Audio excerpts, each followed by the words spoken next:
Guys, mao ni nakanindot kung ingon ani ang imuhang mahimong sidlinganan guys, pareha ni egg trace. Tanawa guys, nigamot na siya.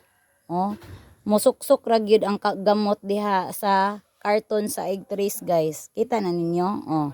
Ingon ani pa kagamay ang ato ang gisidling guys, pero ang iyahang gamot nigawas na. So pwede na ni ingon ani kadako guys, pwede na nimo i-transplant kay naa naman siya ay tarong nga gamot, ibutang na ninimo dito sa imuhang garden. O, di ba?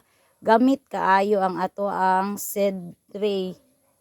Seed tray diri guys nga atong gigamit egg trays. O, nindot kaayo guys no. So, mo ni siya. Tanaw po ni uban guys o, kani. O. Imo ra man na siyang tangtangon guys. Ana o, kadto ha. O. Kana kita ka ana o. O, mo ni siya guys.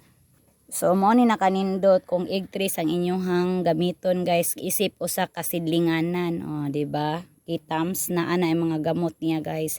So pwede na siya i-transplant kani guys, mao gihapon ni. Ang inyong buhaton na ang seed tray imo ang egg trace imuha siyang tagsa-tagsaon og kuha sa maani. Imo siya inganion. Tapos butangan ka ng yuta isa ilalom, usa ninyo ibutang ang inyong seedlings. Tapos isulod gihapon siya balik sa egg trays kay para diha na nimo silbi pakatulgon. Diha na nimo silbi imuhang kanang papahulayon dira nga side. Di ba? Same ani karon akong gibuhat nanapoy padulong motubo guys.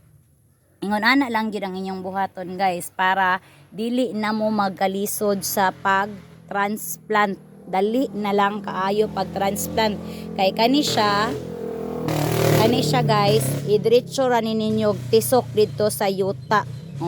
Dali na lang kayo, dili pa madaot ang inyong seedlings kay buhi naman siya daan. Baski pan og kanang mainitan ni siya guys, di ni siya maluya kay buhi naman siya daan, na naman siya kaugalingon gamot, di ba? Kita na ninyo. So ingon ani kanindot kung ang inyong sidlinganan is egg trace. Kung kamo guys wala pa mo kahibalo sa mga tips, ingon ani alang ninyo. Ako guys kay ako ra man sad ni guys niya, nakita man sad nako nga nindot day siya. Kita na ninyo guys. Maski pag dili na siya imuhang lungagan ang lubot ana guys, mabuhi na siya kay ang ihang gamot mismo nang gawas na diha sa egg trace.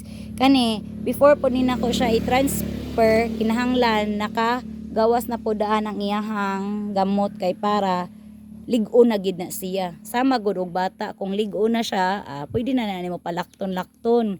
Pero kung huyang pa gani ay mo jud nang alalay-alalayan. So mo pud ni ang atong buhaton sa mga tanom. Ingan ani lang guys, og diri lang tataman guys.